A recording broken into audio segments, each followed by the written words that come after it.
Rabies is most commonly transmitted through a bite. Other possible routes of exposure include contamination of mucous membranes like your eyes, nose, or mouth with wet saliva or central nervous system tissue, or getting wet saliva or central nervous system tissue in a fresh open wound.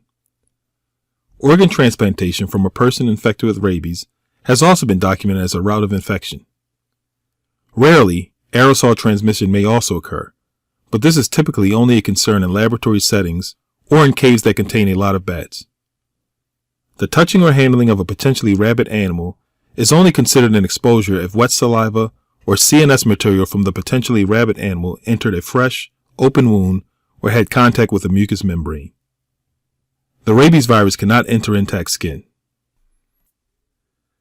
When the rabies virus enters the body, it travels up through the peripheral nervous system into the spinal cord and then enters the brain. In the brain, the rabies virus causes an inflammation known as encephalitis. This inflammation can cause a number of clinical signs. Clinical presentation may vary within and among the type of livestock infected.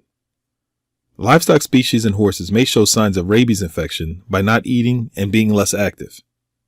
Often animals with rabies will have behavior changes like becoming aggressive or excitable.